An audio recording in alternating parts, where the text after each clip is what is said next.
Donc bonjour à tous, ici je vais vous montrer comment utiliser le logiciel Vidéopad qui va vous permettre par exemple de réaliser un court-métrage.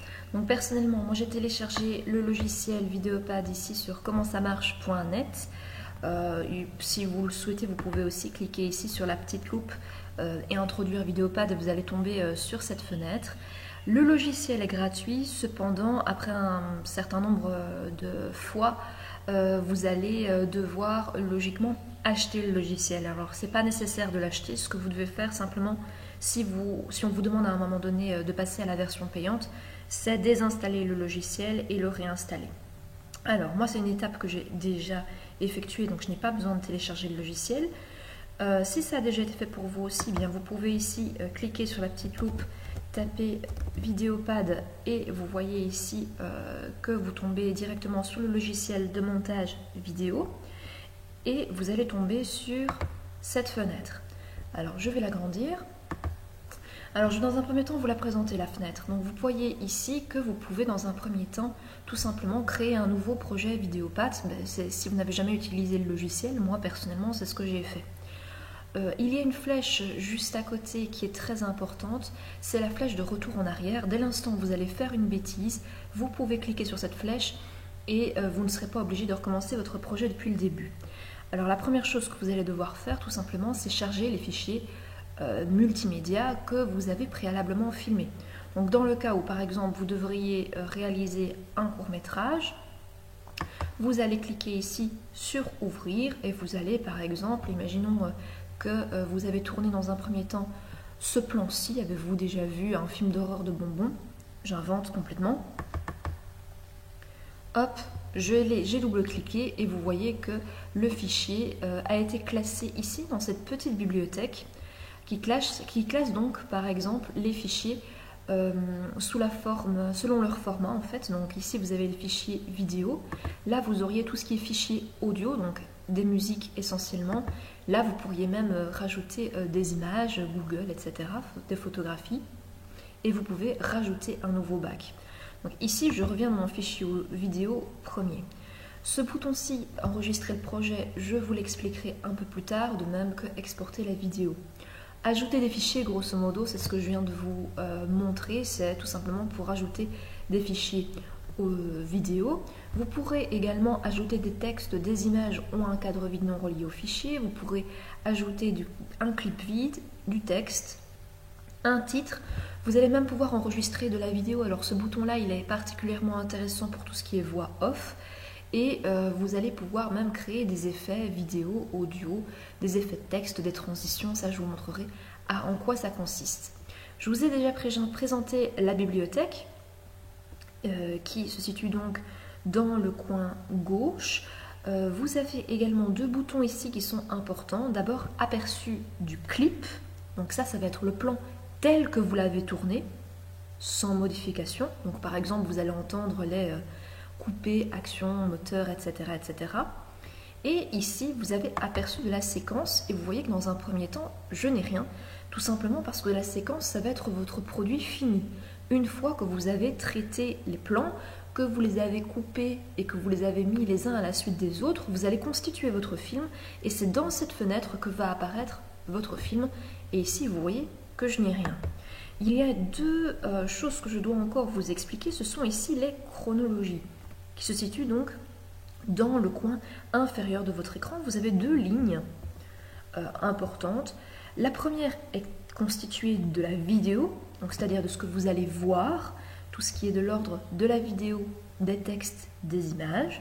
Et la deuxième piste est la piste audio, c'est-à-dire ce que vous allez donc entendre. Et vous allez pouvoir jouer avec ces deux pistes, puisque votre curseur rouge va pouvoir se déplacer et forcément, il va raccorder l'image au son. Alors, il faut passer à la pratique. Je vais ici créer une séquence. La séquence en tant que telle ne sera pas du tout intéressante parce qu'elle n'aura pas de sens. Je vais vraiment copier-coller des vidéos les unes à la suite des autres, mais le but est de vous montrer comment le logiciel fonctionne. Alors, imaginons que vous souhaitiez faire justement un nouveau « Avez-vous déjà vu ?» 3 petits points. Vous allez dans un premier temps avoir besoin du premier clip, finalement, du fameux « Avez-vous déjà vu ?» qu'on entend en début de capsules avec la voix d'Alain Chabat. Avez-vous déjà vu? Dites, ça fait longtemps que Kevin et Samantha sont sortis. Et là, vous voyez que, par exemple, ici, eh bien, il y a la vidéo qui s'enclenche et on voit les petits bonbons qui sont en train de parler. Or, ce qui m'intéresse, moi, ici, c'est uniquement la séquence « Avez-vous déjà vu ?» Alors, comment est-ce que je peux faire pour copier-coller et sélectionner uniquement la portion de film qui m'intéresse? Eh bien, je vais utiliser ici les deux petits crochets, le crochet rouge qui va définir l'heure de début sur la position de la timeline. La timeline, ce sont les pistes vidéo et audio que je vous ai montrées, et l'heure de fin, le crochet bleu. Et donc je vais par exemple mettre ici, appuyer sur le crochet rouge, hop, je mets en route la vidéo. Avez-vous déjà vu? J'arrête et je vais ensuite appuyer sur le crochet bleu, fin. Et ce que je vais faire ensuite, c'est je vais appuyer ici sur ajouter le clip à la séquence. Et vous voyez que ce qui se passe, c'est que dans ma timeline, vous avez, dans un premier temps, ici dans la piste vidéo, eh bien, on voit la fameuse séquence « Avez-vous déjà vu ?» On entend la voix off d'Alain Chabat qui dit donc « Avez-vous déjà vu ?» Mais vous n'allez pas avoir la suite. Vous voyez qu'ici, je suis dans « Aperçu de la séquence », donc aperçu du clip de la vidéo telle que je l'ai créée, et non aperçu du clip. Je suis dans aperçu de la séquence, et si j'appuie ici sur « Lire », je vais avoir vraiment uniquement le début de la capsule. Avez-vous déjà vu? Alors là, on voit même un tout petit peu les bonbons. Donc on pourrait couper pour que ce soit plus parfait. Comment est-ce que je peux couper pour que ce soit plus parfait? Je vais sélectionner le curseur rouge. Je vais le mettre plus ou moins au moment où j'ai vu les bonbons. Ici, je pense que ça doit être plus ou moins à ce moment-là. Pourquoi? Parce que je vois que la bande sonore, vous voyez les lignes qui représentent le son, là on entend la voix off, et vous voyez qu'à partir de ce moment-là, ça devient clairement plus plat, pour montrer qu'il n'y a pas nécessairement de son. Je vais appuyer ensuite sur le bouton ici, séparer, et vous voyez qu'il y a, la bande a été coupée, et ce que je vais faire ensuite, c'est cliquer droit sur la souris, et appuyer sur supprimer. Et vous voyez qu'il y a une portion du clip qui a été supprimé. Je reviens au début, j'appuie sur lire. Avez-vous déjà vu? Et là vous voyez encore un petit peu les bonbons, mais c'est pas très grave. Moi ici vraiment je vais pas jouer sur l'esthétique. Vous il faut vraiment que vous fignolez votre projet, mais moi je vais pas faire ça parce que sinon la séquence va être trop longue. Imaginons que je veuille rajouter un autre plan. Ce que je vais faire, c'est nécessairement devoir ajouter ici un fichier. Alors moi, j'invente complètement. Imaginons que je veuille faire une vidéo avec le clip ici de Divergente au moment où les acteurs se mettent à courir. J'ajoute. Et vous voyez que j'ai un nouveau clip qui apparaît, c'est la bande-annonce du film Divergente. Et là, c'est toute la bande-annonce qui apparaît. Ce moment, c'est pas toute la bande-annonce qui m'intéresse, c'est uniquement le moment où les acteurs se mettent à courir. Je vais donc sélectionner, comme tout à l'heure, le début.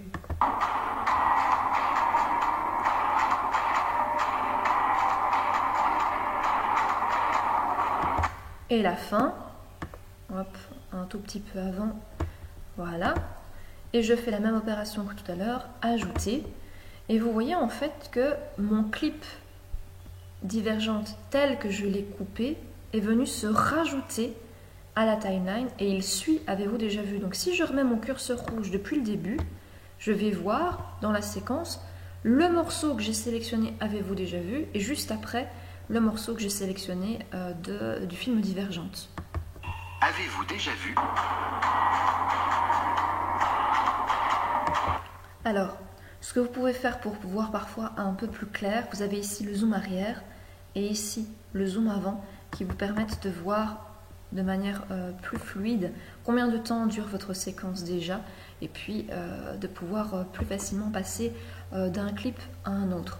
Imaginons que vous souhaitiez changer le son de cette vidéo parce que ici vous voyez qu'on entend une musique de Woodkid qui n'est pas intéressante en soi, en tout cas qui moi ne m'intéresse pas. Ce que vous pouvez tout à fait faire, c'est ici appuyer sur ce petit lien. Vous voyez ici, il y a une sorte de chaîne. Supprimez le lien entre le clip audio et vidéo. Vous appuyez. Et maintenant, ce que vous allez pouvoir faire, c'est bouger l'audio indépendamment de la vidéo. La vidéo ne bouge pas et l'audio, lui, bouge.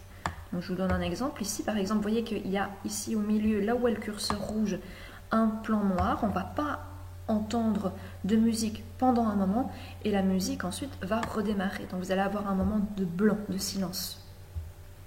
Je vous montre ce que ça donne. Avez-vous déjà vu? Voilà, et là vous voyez que j'ai clairement dissocié l'audio de la vidéo. C'est parfois ce que l'on fait pour permettre une transition plus fluide entre deux plans. Donc parfois ce que l'on fait, c'est vous voyez l'acteur et vous avez déjà un peu entendu ses répliques précédentes. Ce que vous pouvez faire également, c'est supprimer l'audio et rajouter une musique qui n'a absolument rien à voir. Je vous donne un exemple. Ici, je vais supprimer cette partie-ci. Donc je sélectionne l'audio. J'ai appuyé dessus. Je clique droit et après, je vais tout simplement appuyer sur supprimer. Et vous voyez que l'audio a disparu. Je pourrais rajouter l'audio d'une autre vidéo. Je vais donc par exemple rajouter ici un fichier. Je vais aller chercher la scène de la douche de Psychose. Même opération que tout à l'heure. Je vais sélectionner dans le clip le moment qui m'intéresse, c'est-à-dire le moment où la demoiselle crie parce qu'on l'assassine. Alors à partir de quel moment elle crie ? Ça doit être à partir d'ici, je pense.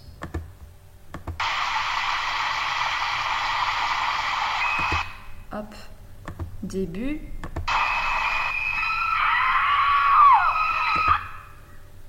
Un tout petit peu avant même.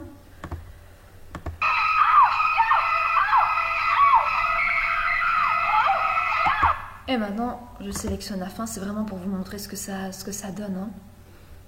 J'appuie sur ajouter.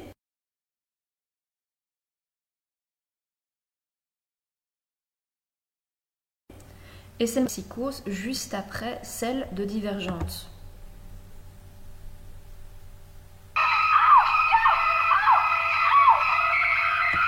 Sauf que c'est pas ça qui m'intéresse. Moi, ce qui m'intéresserait, ce serait de mettre en fait le son de Psychose en même temps que l'image de Divergente. Et donc, ce que je vais faire, c'est la même opération que tout à l'heure.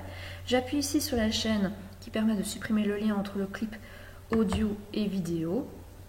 Je vais supprimer la vidéo en cliquant droit et en appuyant ici sur supprimer. La vidéo a été supprimée et après ce que je vais faire, c'est déplacer le son. Déplacer le son de Psychose.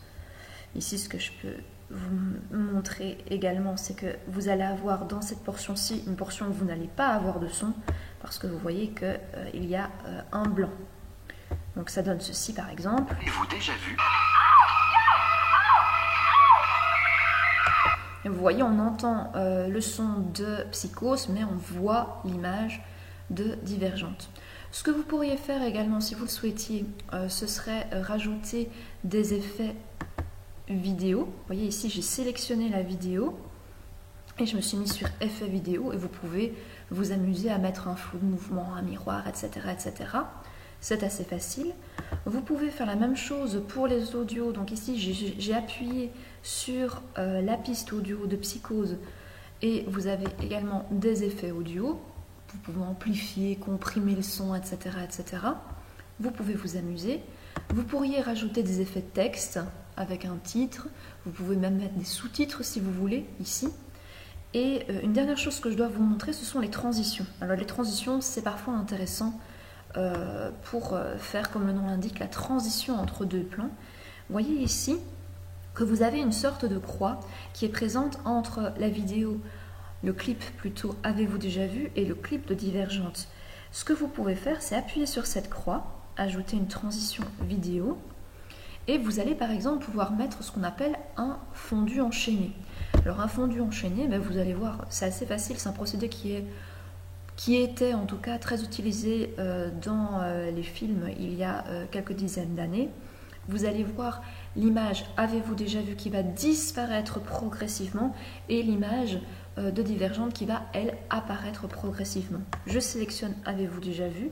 Alors là, il y a une durée type qui a été sélectionnée. Je peux même modifier la durée en cliquant ici sur la petite flèche. Je vais mettre la durée au maximum. Vous voyez que ça doit être 2 secondes 9. Hop, j'appuie sur Enter. Et on me dit ici que on va déplacer les clips pour une pause transition chevauchante. Ben oui, effectivement, ça permet de créer une transition. Alors regardez ce que ça va donner. Avez-vous déjà vu? Vous voyez, le avez-vous déjà vu a disparu progressivement et la vidéo de Divergente, elle, est apparue progressivement. Avez-vous déjà vu? Donc ça, c'est vraiment pour fignoler finalement les transitions entre les plans. Imaginons que vous ayez terminé votre court-métrage. Ce que vous allez devoir faire, et en tout cas c'est ce que je vous conseille de faire très régulièrement parce que les bugs informatiques, malheureusement, ça peut arriver assez fréquemment. Ça veut dire que vous allez enregistrer le projet. Quand vous allez enregistrer le projet, ça veut dire que votre projet va être visible uniquement sur votre ordinateur, sur votre logiciel Vidéopad. Ça veut dire que vous ne savez pas l'envoyer par exemple par email à quelqu'un d'autre. Si vous m'envoyez un projet Vidéopad, moi je n'arriverai pas à le voir à partir de mon ordinateur. Pourquoi? Parce que je n'ai pas les plans originaux, je n'ai pas les cuts. Donc imaginons ici que je veuille créer mon projet, je vais l'enregistrer sous brouillon et vous voyez que mon brouillon a été enregistré. Ça va vous permettre en fait, si vous n'avez pas terminé votre court-métrage et que vous souhaitez vous y remettre demain, par exemple, eh bien vous l'enregistrez sous la forme d'un projet et demain vous allez retrouver la timeline avec la piste vidéo, la piste audio, votre bibliothèque à l'identique et vous allez pouvoir continuer à faire vos modifications. Imaginons par contre que vous ayez vraiment terminé le court-métrage, donc vous ne souhaitez plus vraiment faire aucune modification. Une fois que vous avez enregistré le projet, je vous conseille de passer par là, vous allez exporter la vidéo.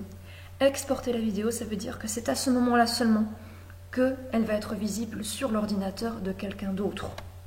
Et donc, ce qui va se passer, c'est qu'à ce moment-là, vous ne pourrez plus toucher à rien du tout. Exporter la vidéo, vous allez par exemple créer un fichier vidéo classique. Et ici, vous voyez que il me dit tout simplement que il faudrait que je retélécharge en fait Vidéopad pour arriver en fait à exporter la vidéo. Alors moi ici je l'achèterai plus tard, mais ce que vous devez faire à ce moment-là en fait, c'est surtout sélectionner le format MP4. Et quand vous avez sélectionné le format MP4, vous regardez bien évidemment où vous allez exporter votre vidéo, si ça se classe par exemple dans les téléchargements ou si ça se classe ailleurs. Moi en l'occurrence ça ne m'intéresse pas parce que mon court-métrage ne ressemble pas à grand chose, mais c'était vraiment pour vous montrer comment utiliser le logiciel Vidéopad. Donc voilà, j'espère que le tutoriel en tout cas a été assez clair et que vous n'aurez pas de soucis à l'utiliser. Donc si comme moi ici vous retombez sur cette fameuse annonce, ceci est une version d'essai de Vidéopad, ce que vous devez faire c'est bien enregistrer le projet, désinstaller Vidéopad, le réinstaller et vous n'aurez pas de soucis. D'accord? Donc bon, mais voilà. J'espère que ça a été clair.